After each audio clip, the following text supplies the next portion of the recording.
Hello বন্ধুরা, সবাই ভালো আছো আশা করি। তো আজকে আমি ওই অসৎ ব্যবসায়ীর লাভ ক্ষতি বিষয়ের উপর অঙ্ক নিয়ে এসেছি। অঙ্কটিতে বলা হয়েছে, দেখো যে এক অসৎ দোকানদার চাল বিক্রি করার সময় ক্রয় মূল্যেই চাল বিক্রি করে, কিন্তু সে 1 কিলোগ্রামের পরিবর্তে 900 গ্রাম চাল দেয়। তাহলে ওই ব্যবসায়ীর শতকরা লাভের পরিমাণ কত? একটা কথা বলে রাখি যে যদি এই ধরনের অঙ্ক এসে থাকে এবং তোমরা যারা কম্পিটিটিভ পরীক্ষার জন্য প্রস্তুতি নিচ্ছ তারা কিন্তু খুব মন দিয়ে শোনো। এই ধরনের একটি আধটি অঙ্ক কিন্তু এসেই থাকে যে কোনো পরীক্ষায়, সুতরাং তোমরা বিশেষ করে মন দিয়ে শোনো। তো ব্যাপারটা হচ্ছে যে এক অসৎ দোকানদার চাল বিক্রি করার সময় ক্রয় মূল্যেই চাল বিক্রি করে, মানে ক্রয় মূল্যই যত বিক্রয় মূল্য তত, কিন্তু কারচুপি করে কেমনভাবে না 1 কিলোগ্রামের পরিবর্তে 900 গ্রাম চাল খরিদ্দারকে সে দেয়। মানে এটা কারচুপিরই অঙ্ক, অসৎ ব্যবসায়ের কারচুপির অঙ্ক। এখন এই অঙ্কগুলি তোমরা কিভাবে করবে, আমি একটা খুব সহজ পদ্ধতি তোমাদেরকে শিখিয়ে দিচ্ছি আজকে, জীবনভর কাজে লাগবে এবং এই ধরনের অঙ্ক তোমরা খুব কম সময়ের মধ্যে সেটা কিন্তু করতে পারবে একটা সূত্রের সাহায্যে। সূত্রটি কি দেখো না, শতকরা লাভ বা ক্ষতি বেরোবে, শতকরা লাভ বা ক্ষতিটা বেরোবে একটা সূত্রের সাহায্যে। কি না, বিক্রয়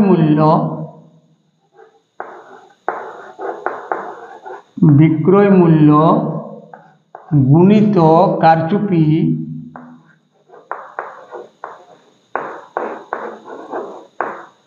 -100। এই যে ক্যালকুলেশন করার পরে যেটা বেরোবে সেটাই হবে শতকরা লাভ বা ক্ষতির হার।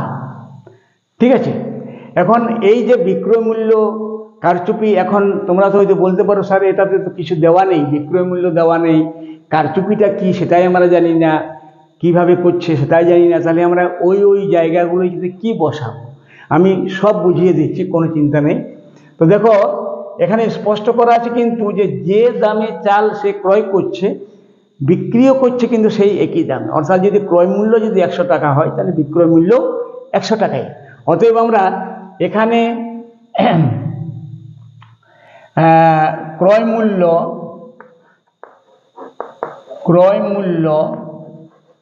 এবং বিক্রয় মূল্য এই দুটো ঘর করে নিচ্ছি। আর যেহেতু এখানে লাভ বা ক্ষতির কোনো উল্লেখ নেই যে সেই দোকানদার কত % লাভে বা কত % ক্ষতিতে বিক্রি করছে সেটা কিন্তু উল্লেখ করা নেই, সুতরাং আমরা ক্রয় মূল্য এবং দেওয়া আছে ক্রয় মূল্যেই চালটা বিক্রি করছে, তার মানে চালের যেটা ক্রয় মূল্য সেটাই চালের বিক্রয় মূল্যও বটে। তাহলে ক্রয় মূল্য যদি আমরা 100 ধরি তাহলে বিক্রয় মূল্য হবে 100। এই যে বিক্রয় মূল্যটা এটাই হবে এই সূত্রে অনুসারে বিক্রয় মূল্যের ঘরে বসাবে। এটা আবার একবার বলছি, ধরো যদি দেওয়া থাকতো যে 20% লাভে সে চাল বিক্রি করে, তাহলে 20% লাভে যদি চাল সে বিক্রি করে তাহলে ক্রয় মূল্যের ঘরে যদি 100 হতো তাহলে বিক্রয় মূল্যের ঘরে নিশ্চয়ই 120 হতো। কিংবা ধরো দেওয়া থাকতো যে 10% লাভে চাল বিক্রি করে, তাহলে 10% লাভে যদি চাল বিক্রি করে যদি দেওয়া থাকতো তাহলে ক্রয় মূল্যের ঘরে 100 হতো এবং বিক্রয় মূল্যের ঘরে তখন 110 হতো। তো সেই ক্রয় মূল্যকে 100 ধরে বিক্রয় মূল্যের ঘরে কত হবে সেটাই তোমাকে এই সূত্র অনুসারে বসাতে হবে। তাহলে বিক্রয় মূল্যটা এখানে আমরা কত বসাবো, নিশ্চয়ই 100 বসাবো, 100 গুণ, এরপরে কারচুপি কোথায় চলে এসো। কারচুপি মানে কি, দেখায় একটা আর দেয় কিন্তু অন্যরকম। যেমন এখানে খরিদ্দারকে সে দেখিয়ে দিচ্ছে চাল দেওয়ার সময় যে 1 কিলোগ্রাম চাল দিলাম, কিন্তু বাস্তবে সে দেখা গেল যে 900 গ্রাম চাল দিল। তাহলে এটাই হচ্ছে কারচুপি, মানে ওজনে কম দেওয়া। কারচুপি কথাটির অর্থই হলো ওজনে কম দেওয়া বা পরিমাপে কম দেওয়া।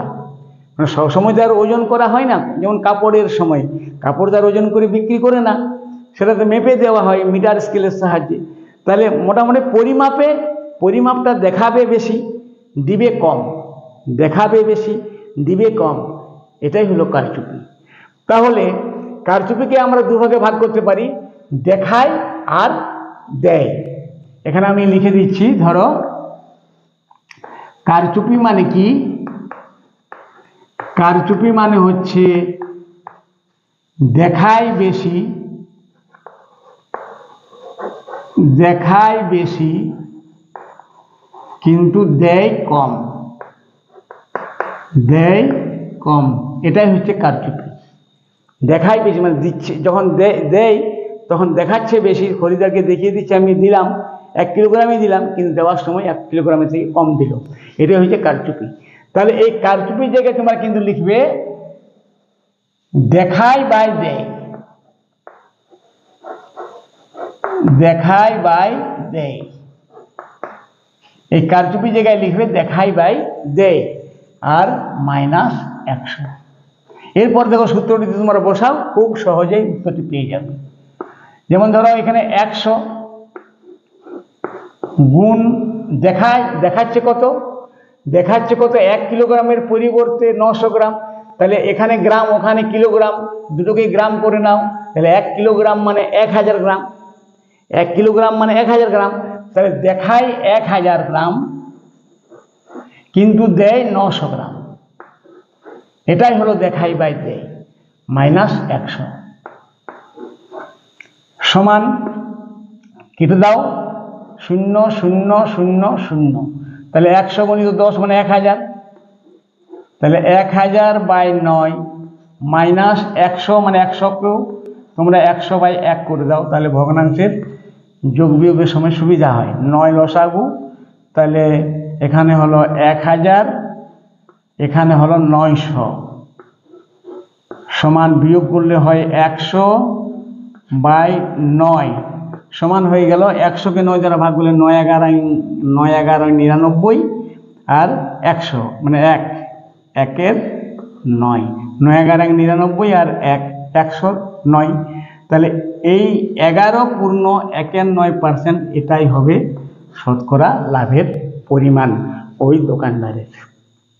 ঠিক আছে, তোমরা এই ধরনের আরও যদি অঙ্ক কোথাও পাও, কিংবা আমি এখনই একটা স্ক্রিনে আমি দিয়ে দিচ্ছি, তোমরা সেটি কিন্তু লিখে নেবে এবং তোমরা নিজেরাই প্র্যাকটিস করবে এই সূত্র অনুসারে, যে এই সূত্র অনুসারে অঙ্কটি কত কম সময়ে হচ্ছে তোমরা নিজেরাই বুঝতে পারবে। ঠিক আছে, তাহলে আশা করি বুঝতে পেরেছ। আর এই ধরনের অঙ্ক তোমরা যদি পেতে চাও তাহলে আমার যে চ্যানেলটি রয়েছে সাবস্ক্রাইব করে নেবে এবং প্রেস করে দিবে বেল আইকনটি, যাতে তোমরা আমার আপলোড করা ভিডিওগুলি খুব তাড়াতাড়ির মধ্যে পেয়ে যাও। তাহলে সবাই ভালো থেকো, সুস্থ থেকো, এই বলেই শেষ করছি। ধন্যবাদ।